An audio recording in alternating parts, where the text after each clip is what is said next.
ये जो दो आपके पास लीनियर इनइक्वालिटीज थी 2 और 3, इन्हें आपने ग्राफ में जो है वो शो कर लिया, और यहाँ पे एरोज वगैरह आपको ये बता रहे हैं कि दोनों लीनियर इनइक्वालिटीज जो है वो टुवर्ड्स दी ओरिजिन क्या हो रही है, सेटिस्फाई हो रही है। और आपका जो सोल्यूशन रीजन आ रहा है इन दो इनइक्वालिटीज से रिलेटेड, वो यहाँ पे आ रहा है ये सारा। अब हम लोग हेल्प लेते हैं x इज इक्वल टू 0, जो कि आपके पास ये स्ट्रेट लाइन है, और x इक्वल टू 0 के साथ कंडीशन है x इज ग्रेटर देन 0। तो इसका मतलब है आपने x ग्रेटर देन 0 जाहिर है राइट साइड पे होगा, तो इधर आप लोग एरोज वगैरह लगा लें कि आपने इसके किस तरफ रहना है, राइट साइड पे। तो इसका मतलब है अब जो आपका सोल्यूशन रीजन पहले ये सारा आ रहा था, उसमें से इस लाइन और इससे इस तरफ, लाइन को छोड़ के इस तरफ वाला जो पोर्शन है इसको आपने छोड़ दिया। अब आप लोग किधर चले गए, ये वाले इस रीजन में। अभी ये भी है, ये भी, चूंकि ये एरो है, लेकिन जब y इज इक्वल टू 0 और साथ में y greater than 0, y greater than 0 किधर होता है, अपवर्ड। इसका मतलब यहां से आप लोग ऊपर हैं। अब एरोज को अगर आप लोग समझ सकते हैं इसकी इंडिकेशन को, तो ऑफ कोर्स आप लोगों ने ये देख लिया कि ये एरो आपको ये बता रहा है इससे इस तरफ रहना है, ये एरो आपको बता रहा है यहाँ से नीचे रहना है, ये एरो बता रहा है से इधर रहना है, और ये एरो बता रहा है यहाँ से ऊपर रहना है। तो ऑफ कोर्स अब आप लोग समझ गए कि जो सोल्यूशन रीजन आ रहा है that is restricted to the first quadrant.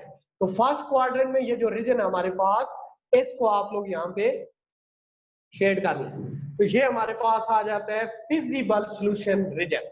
ये कौन सा रीजन हुआ बेटा, फिजिबल सोल्यूशन रीजन। अब आप लोग ये देखें कि ये जो फिजिबल सोल्यूशन रीजन आ रहा है, इस फिजिबल सोल्यूशन रीजन के कितने कार्नर पॉइंट्स हैं, 4। एक आ गया point be with coordinate 0 and 4, एक आपके पास पॉइंट ओ जिसके कोऑर्डिनेट्स हैं 0 and 0, and this is your point C whose coordinates are 4 and 0, and this is another point. What is corner point? Corner point जो है that is a point where two boundary line intersect within the solution region. यहाँ पे दो boundary line एक दूसरे को intersect करती है solution region के अंदर। तो यहाँ पे चूंकि solution region यहाँ तक जा रहा है, ये point भी solution region में आ रहा है, B भी, O भी और C भी। तो इस point को हम usually किसका नाम दे देते हैं, P का, और इसके coordinates जो है वो मैं रख लेता हूँ X and Y, या X1 और साथ में Y1। ओके बच्चा, तो ये आपके पास पॉइंट P जो है ये भी क्या होगा, कार्नर पॉइंट होगा। अब जब के पॉइंट A जो है ये कार्नर पॉइंट नहीं है, तो अब यहाँ पे पॉइंट B, O, C और P, these are feasible corner points. Why these are feasible corner points? Because they are within the solution feasible solution region. They are within the feasible solution region. इसको यहाँ से मैं मिटा देता हूँ बेटा। तो आपके पास ये दो लाइंस जो है इन्हें अभी आपने रहने देना है। उसकी वजह ये है कि पॉइंट P आपको क्या करना पड़ेगा, फाइंड आउट करना पड़ेगा। तो उससे कबल आप लोग ये देख लें, फ्रॉम फिग या graph B O C and P is feasible, that is feasible solution region, that is feasible solution region। ये आपके पास feasible solution region आ जाता है। तो where इस feasible solution region में where B whose coordinates are 0 and 4, next there is a point O whose coordinates are 0 and 0, and this is the point C, coordinates are 4 and 0, and this is point P whose coordinates are x1 and y1 are corner points. These are corner points. अब इससे अगर हम ये हुआ कि अगर ये corner points हैं, तो पॉइंट P को भी आप लोगों ने क्या करना है, फाइंड आउट करना है। तो आगे आप लोग लिख लें as this point P with coordinates x1 and y1 is point of intersection, that is point of intersection of equations 4 and 5। ये पॉइंट ऑफ इंटरसेक्शन है इक्वेशन 4 and 5 का। तो ये आपके पास है इक्वेशन 4 ये वाली, और ये क्या है इक्वेशन 5। तो इन दोनों इक्वेशन का जो पॉइंट ऑफ इंटरसेक्शन है, यानी इन दोनों स्ट्रेट लाइन का जो पॉइंट ऑफ इंटरसेक्शन है, that is the point P. तो अब आप लोगों ने ये करना है कि इन दोनों लाइंस को साइमल्टेनियसली सॉल्व करना है और पॉइंट पी के कोऑर्डिनेट्स को फाइंड आउट करना है। तो इसके लिए फिर आप लोगों को क्या करना पड़ेगा, ये आप लोग देख सकते हैं कि इक्वेशन 4 में है -x + 2y is equal to 8 और दूसरी इक्वेशन में हमारे पास x - y is equal to 4। तो अब इसकी मदद से आप लोग x और y कोऑर्डिनेट पॉइंट P के लिए फाइंड आउट करेंगे। तो इन्हें साइमल्टेनियसली सॉल्व करने का तरीका ये हुआ कि आप इन दोनों इक्वेशन को आपस में ऐड अप कर दें।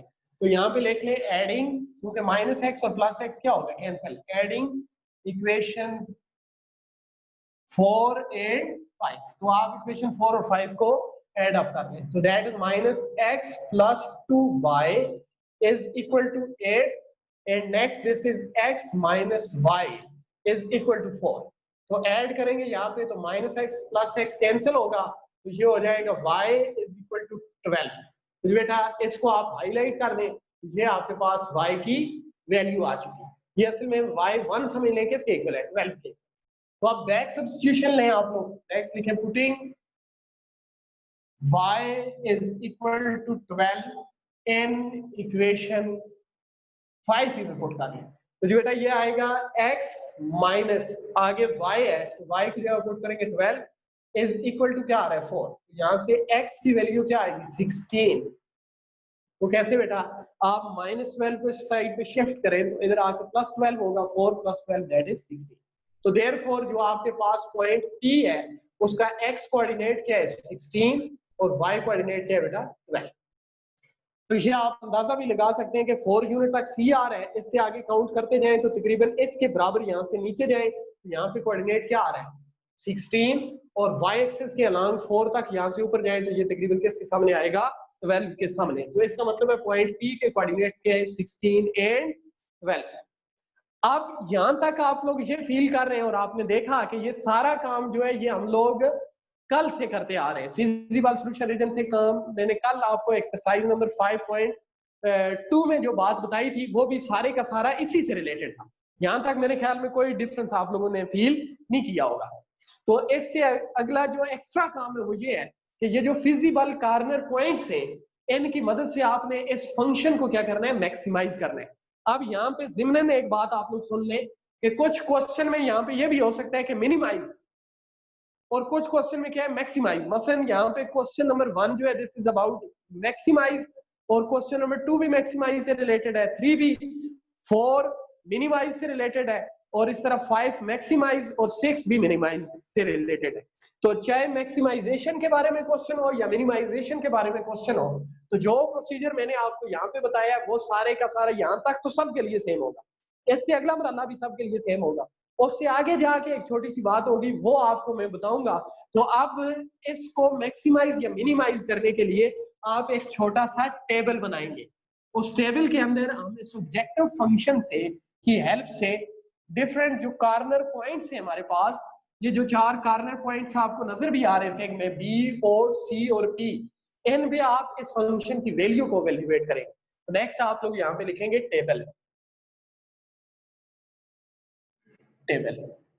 तो इस टेबल के अंदर 3 आपको जी अगर बाउंड्री एक पॉइंट पे ज्वाइन हो रही है। अच्छा बच्चों, जिस स्टूडेंट ने ये क्वेश्चन किया है उसके क्वेश्चन में की ठीक तरह से मुझे समझ तो नहीं आ रही, बट एक चीज आप लोग ये देख लें कि ये आपके पास ये वाली बाउंड्री लाइन है, ये भी बाउंड्री लाइन है, यानी जो जो स्ट्रेट लाइन होगी ये एक कॉर्नर स्ट्रेट लाइन जो भी मतलब वो जिस पॉइंट पे इंटरसेक्ट करेंगी वो कॉर्नर पॉइंट होगा। अब आपको क्वेश्चन मेरी समझ में ये आ रहा है कि मसलन शायद आपको क्वेश्चन ये हो कि ये वाला पॉइंट अगर यहाँ पे आ जाए तो यहाँ पे 3 बाउंड्री लाइन इट में भी क्या हो सकती है इंटरसेक्ट हो सकती है। तो लेट्स सपोज अगर इस तरह की सिचुएशन हो तो इसको हम लोग बोलते हैं कॉन्करेंट लाइंस। कॉन्करेंट लाइन से मुराद वो लाइंस होती है, मसलन ये 3 लाइंस हैं आपके पास L1, L2 और L3 और इन तीनों का पॉइंट ऑफ इंटरसेक्शन जो है वो क्या है सेम है, यानी 3 लाइंस हैं आपके पास और उनका पॉइंट एक आ रहा है। तो इस पॉइंट को फाइंड आउट करने के लिए आप इन तीनों में से किसी दो को सॉल्व करें, क्योंकि ये वाला पॉइंट L1 पे भी लाई कर रहा है, ये वाला जो पॉइंट आपको नजर आ रहा है L2 पे भी और L3 पे भी। अगर इस पॉइंट को आप लोगों ने फाइंड आउट करना है तो इन तीनों में से किसी दो को आप लोग सॉल्व करें तो वो वाला पॉइंट आपको मिल जाएगा।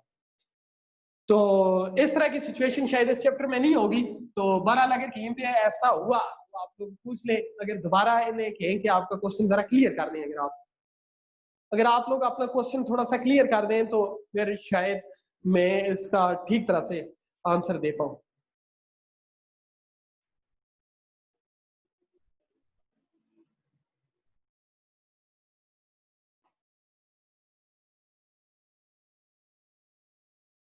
पूछ रहे हैं कुछ?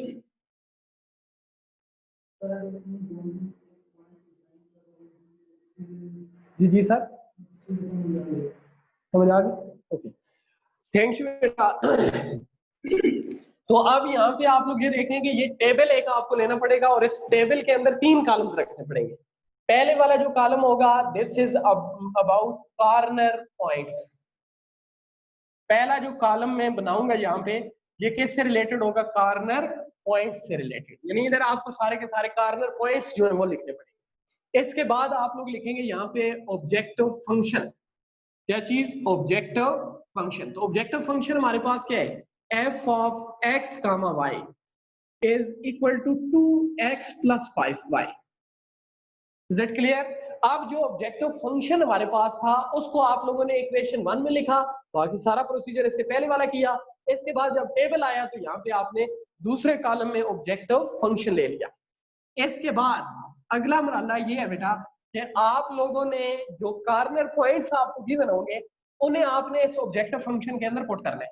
पुट करने के बाद जो वैल्यू कैलकुलेशन वगैरह आप लोग करेंगे, कैलकुलेशन के बाद जो रिजल्ट आएगा, जो वैल्यू आपके पास आएंगी उससे आप लोग यहाँ पे एडजस्ट कर देंगे। तो इधर आप लोग वैल्यूज लिखें।